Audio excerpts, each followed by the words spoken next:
நம்ம சேனலில் பயோகிராஃபிலாம் பார்க்குறோம். அந்த வகையில் இன்றைக்கி யாரோடைய பயோகிராஃபின்ட்டு தம்பு வச்சு கெஸ் பண்ணியிருப்பீங்க. ஆமாங்க, பராசக்தி நடிகையோடைய பயோகிராஃபி தான் பார்க்க போகிறோம். இவங்களை பற்றி பார்க்குறதுக்கு முன்னாடி இது வரைக்கும் யாரெல்லாம் நம்ம சினி சமூகம் சேனலை சப்ஸ்கிரைப் பண்ணலையோ அவங்க எல்லாரும் மறக்காமல் சப்ஸ்கிரைப் பண்ணிவிட்டு பக்கத்தில் இருக்க பெல் ஐக்கனையும் மறக்காமல் ப்ரெஸ் பண்ணிவிடுங்க. பராசக்தி மூவி ஃப்ளாப் ஆகிடுச்சு அப்படின்ட்டு ஒரு சிலர் சொன்னாலும் அந்த படம் பல பேருடைய வெற்றி படமாக தான் அமைஞ்சிருக்கு. ஒரு ரியாலிட்டியை புரிஞ்சவங்களுக்கு அந்த படம் ஒரு வெற்றி படம் தான். அது இல்லாமல் நார்மலாக எஸ்கேவுடைய ஃபேன்ஸாக போய் பார்க்குறவங்களுக்கு கொஞ்சம் டிசப்பாயின்மெண்ட் ஆகிற வகையில் இருந்தாலும் அந்த படம் ஒரு நல்ல படம், தரமான படம்ன்ட்டு பல விமர்சனங்களை பார்க்க முடியுது. அந்த வகையில் நீங்கள் பராசக்தி மூவியை பார்த்துட்டிங்களா? உங்களுடைய கருத்துக்கள் என்ன? அண்டு ஹீரோயினுடைய ஆக்ட் எப்படி இருந்தது? ஏன்னா ஹீரோயினாக ஃபஸ்ட்டு மூவி தமிழ், அதுவும் கண்டிப்பாக அவங்க கொஞ்சம் நர்வஸாக இருந்திருக்கும். அதெல்லாம் தாண்டி அதில் அவங்க ஒரு சில விஷயங்களை ஓனாக பண்ணியிருக்காங்க. அது எல்லாத்தையும் தொடர்ந்து இந்த வீடியோவில் பார்க்கலாம். அதுக்கு முன்னாடி எனக்கு ஸ்ரீலீலாவை ரொம்ப பிடிக்கும் அப்படின்ட்டு யாரெல்லாம் சொல்கிறீங்களோ அவங்க மறக்காம கமெண்ட் பாக்ஸில் ரெட் ஆர்டினோட கமெண்ட் பண்ணிடுங்க.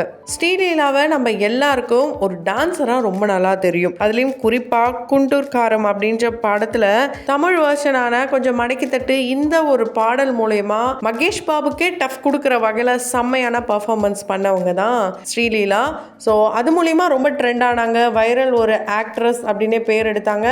இப்படி பெப்பியான சாங்குக்கு இவங்க ஆனா தான் பக்காவாக இருக்கும் சொல்கிற வகையில் தான் இவங்க ஒரு ட்ரெண்டை செட் பண்ணியிருக்காங்க. ஸோ அதெல்லாம் தாண்டி தான் இங்கே பராசக்தியில் அவங்க ஒரு ஹீரோயினாக நடிச்சிருக்காங்க. ரொம்ப காமாக, அவங்களுடைய லுக் வைஸ் ரொம்ப அழகாக, ரொம்ப டீசெண்டாக நடிச்சிருக்காங்க. ஸோ அதை பற்றிலாம் கூட பார்க்கலாம். அண்டு நம்ம பொதுவாகவே இந்த ஒரு நடிகை எடுத்துக்கிட்டோன்னா அவங்களுடைய டான்ஸாக இருக்கட்டும், அவங்களோட ட்ரெஸ்ஸிங் சென்ஸ், அவங்க பேசுகிற விதம், இது எல்லாத்தையுமே பேஸ் பண்ணி அவங்களுக்கு என்னப்பா கஷ்டம் இருக்க போகுது, அவங்க ஒரு நடிகை, நிறைய காசு பார்க்குறாங்க, எப்போ வேணாலும் எங்கே வேணாலும் போகலாம், இப்படிலாம் நம்ம சொன்னாலும் அவங்களுடைய பர்சனல், அவங்களுடைய இன்னொரு பக்கம் அப்படின்றத நம்ம பார்க்க மறக்கிறோம். அதனால தான் இங்கே பல நடிகைகள் பல பிரச்சனைகள்லையும் சிக்கலுக்கும் உள்ளாகிறாங்க. ஸோ ஒரு நடிப்பாக மட்டும் அந்த ஆன் ஸ்க்ரீனில் மட்டும் பார்த்துட்டு விடாமல் அதை அப்படியே பர்சனல்குள்ளே கொண்டு போகும்போது தான் அது சிக்கலாகுது. ஆனால் இவங்களுடைய பர்சனலை திரும்பி பார்க்கும்போது அப்படியே டோட்டல் வேறு ஒரு இன்ஸ்பிரேஷனாகவே மாறுறாங்கன்னு தான் சொல்ல முடியும். அந்த அளவுக்கு ஒரு சில விஷயங்களை இவங்க பண்ணியிருக்காங்க. ஸ்ரீலீலா பிறந்தது என்னவோ அமெரிக்காவாக இருந்தாலும் படித்தது வளர்ந்தது எல்லாமே இங்கே தாங்க. 2001 அமெரிக்காவில் தான் பிறக்கிறாங்க. இவங்க லுக் வைஸாக இருக்கட்டும், டேலண்ட்டு, இன்டெலிஜென்ட் கேர்ள், இப்படி சொல்லிக்கிட்டே போகலாம். பெங்களூரில் தான் இவங்க படிச்சிருக்காங்க. இவங்க அப்பா ஒரு பெரிய பிஸ்னஸ் மேன் சுபாகர ராவு, அண்டு அம்மா ஸ்வர்ணலதா அவர்கள். இவங்க ஒரு டாக்டர். ஸோ குடும்பமே ஒரு படிப்பாளி குடும்பம், படிப்ஸ் குடும்பம் அப்படி தான் சொல்ல முடியும். அப்படி எல்லாருமே படித்து மேலே வராங்க. இவங்க மட்டும் எப்படி நடிக்க வந்தாங்கன்னு கேட்டிங்கன்னா அது ஒரு டெஸ்டிங்காங்க. ரீசெண்டாக தான் இவங்க சொல்லியிருந்தாங்க, நான் ஒரு டெஸ்ட் பண்ணப்பா, கடைசியாக பார்த்தா இப்படி ஆகும்னு நான் நினைக்கவே இல்லை, எல்லாம் கடவுளுடைய செயல் அப்படின்ட்டு எல்லா புகழும் இறைவனுக்குன்ற மாதிரி சொல்லிட்டு போயிட்டாங்க. ஸோ ஆடியன்ஸை அவங்க ரொம்ப ரொம்ப மதிக்கிறாங்க. அவங்க கொடுக்குற ஒவ்வொரு கமெண்ட்ஸுக்குமே அவங்க உள்வாங்கி அதுக்கான ஒரு இன்புட்டை எடுத்துக்கிட்டு அவுட்புட்டை நமக்கு காட்டுறாங்க. இவங்களுடைய பேஷன் பார்த்திங்கன்னா டான்ஸுங்க. சின்ன வயசுலேருந்தே பரதநாட்டியம் அவங்க அம்மா கூட சேர்ந்து நல்லாவே பர்ஃபார்மன்ஸ் கொடுத்துருக்காங்க. ஸோ ரொம்ப வெல் செட்டில் ஃபேமிலி அப்படின்னே சொல்லலாம். சொத்தும் வேணாம் ஒன்றும் வேணான்ட்டு தூக்கி உதறி தட்டிட்டு வந்தவங்க தான் இவங்க. யாருக்கிட்டனா இவங்க அப்பா கிட்ட. என்ன தான் இவ்வளோ பணம் இருக்குனாலும் வாழ்க்கையில் இவங்க சின்ன வயசுலேருந்தே ஒரு அப்பாவுடைய அன்பு அரவணைப்புனா என்னன்னே தெரியாத வளர்ந்த பொண்ணு. அதை விட கொடுமையானது, தனக்கு பிறந்த ஒரு பொண்ணை இல்லை அது எங்களுக்கு பிறந்த பொண்ணே கிடையாது, நான் ரொம்ப பெரிய பணக்காரன், என்கிட்ட நான் கோடிக்கணக்கில் பணம் வச்சுருக்கேன், சொத்து வச்சுருக்கேன், அதெல்லாம் வாங்கிறதுக்கு தான் அதை என் பொண்ணுன்னு சொல்கிறாங்க, மற்றபடி அது என் பொண்ணே கிடையாதுன்ட்டு ப்ரெஸ் மீட்டில் கூட அவங்க அப்பா சொல்லி மிகப்பெரிய சர்ச்சையை கிளப்பிட்டாரு. அதனாலே இவங்க அவங்க அப்பா பற்றி பேசுகிறதுக்கும் தயங்குவாங்க. சின்ன வயசுலேயே, அதாவது இவங்க பிறக்கிறதுக்கு முன்னாடியே இவங்க அப்பாவும் இவங்க அம்மாவும் பிரிஞ்சதுனால மிகப்பெரிய ஒரு மன வலியிலேயே சின்ன வயசுல இருந்து வளர்ந்துருக்காங்க. ஏன்னா மற்ற குழந்தைங்கள் அப்பா அம்மா கூட ரொம்ப ஜாலியாக சந்தோஷமாக எங்கேயாவது போகும்போது இவங்க அவங்க அம்மா கூடயே தான் இருப்பாங்களாம். இப்போ வரைக்கும் ரீசெண்டாக வந்த இன்டர்வியூ வரைக்கும் கூட அவங்க அம்மா இவங்க பின்னாடி இருந்துக்கிட்டே தான் இருக்காங்க.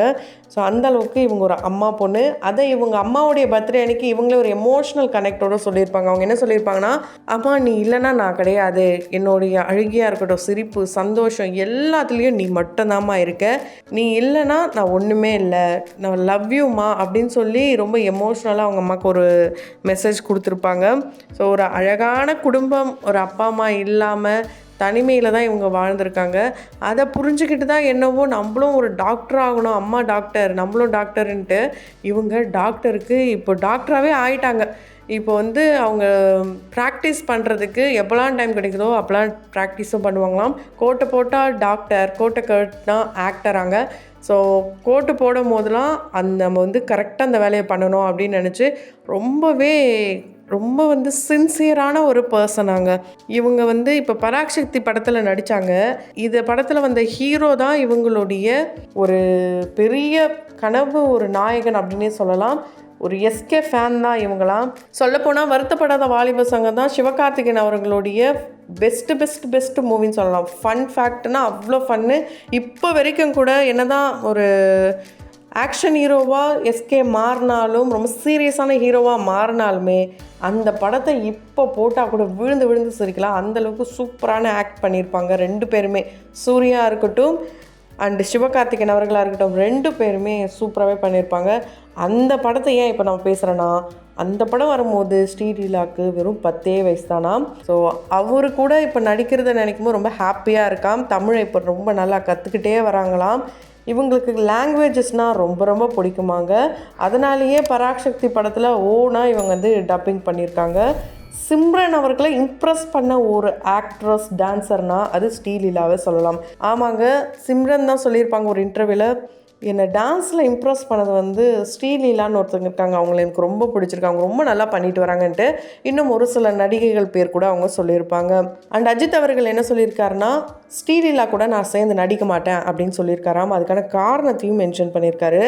எனக்கு ஸ்ரீலீலா பொண்ணு மாதிரிங்க, எப்படிங்க ஹீரோயினாக அவங்க கூட நான் வந்து பேர் பண்ணி நடிக்க முடியும், அதெல்லாம் ரொம்ப நல்லா இருக்காது, அதனால் எனக்கு வேண்டாம் அப்படின்னு சொல்லிட்டாராம். ஸோ இவங்க வந்து ஃபுல் அண்ட் ஃபுல் டாக்டர்னால் அந்த ஒர்க்கை பர்ஃபெக்டாக பண்ணுறவங்க, ஆக்ட்ரஸ்னால் அதுக்கு என்ன தேவையோ அதை பண்ணுறவங்க. இதெல்லாம் தாண்டி அவங்க சின்ன வயசுலேயே நடிக்க வந்துட்டாங்க. 2017 ஃபஸ்ட்டு மூவி, ஒரு சின்ன சைட் கேரக்டர் கூட சொல்லலாம், சித்ரங்கடா அப்படின்ற படத்தில் தான் இவங்க ஃபஸ்ட்டு நடிக்கிறாங்க. அஞ்சலியும் நடிச்சிருப்பாங்க. ஆனால் இவங்க அதில் ரொம்ப பெரிய லெவலில் தெரிஞ்சிருக்க மாட்டாங்க. அதை தொடர்ந்து 2019 கிஸ் அப்படின்ற படத்தில் லீட் கேரக்டர் பண்ணி ரொம்ப ஃபேமஸ் ஆனாங்க. தெலுங்கு, கன்னடம் இப்படி அடுத்தடுத்து பட வாய்ப்புகள் இவங்களுக்கு வருது, ரொம்ப ஃபேமஸ் ஆகுறாங்க. அதுக்கப்புறம் தான் மகேஷ் பாபு அவர்கள் கூட சேர்ந்து பர்ஃபார்மன்ஸ் பண்ணுறதுக்கான வாய்ப்பும் கிடைக்குது. இதெல்லாம் தாண்டி இப்போ இவங்களுக்கு 24 வயசு ஆகுது. ஆனால் இவங்க 21 வயசு இருக்கும்போது ஒரு விஷயத்த பண்ணியிருக்காங்க. ஒரு ஆஃப்னேஜுக்கு போயிருக்காங்க.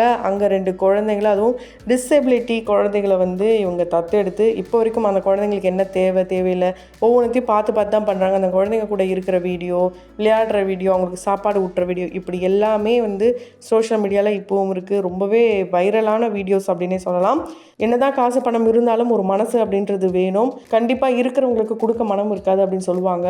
ஆனால் இவங்க 2 குழந்தைங்களை தத்தெடுத்து அந்த குழந்தைங்களுக்கு என்ன தேவை இப்போ வரைக்கும் அதை பார்த்து பண்ணுறாங்க. ரொம்பவே அது பெரிய விஷயந்தான். ஸோ கண்டிப்பாக இது ஒரு இன்ஸ்பிரேஷனான ஒரு மொமெண்ட் அப்படின்னே சொல்லலாம். இந்த ஒரு செயலால் பல பேருக்கு இவங்க வந்து இன்ஸ்பைரிங் பர்சன் அண்டு ஒரு ரோல் மாடலாகவே மாறிட்டாங்க. அந்த வகையில் ஸ்ரீலீலாவுடைய வாழ்க்கை மறுபக்கத்தை பற்றி நீங்கள் என்ன நினைக்கிறீங்க? உங்களுடைய கருத்துக்களை மறக்காம கமெண்ட் பாக்ஸில் கமெண்ட் பண்ணுங்கள். தொடர்ந்து வீடியோஸ்லாம் பண்ணணும்னு நினச்சிங்கன்னா உடனே சேனலை சப்ஸ்கிரைப் பண்ணிவிட்டு பக்கத்தில் இருக்க பெல் ஐக்கானையும் மறக்காமல் ப்ரெஸ் பண்ணிவிடுங்க.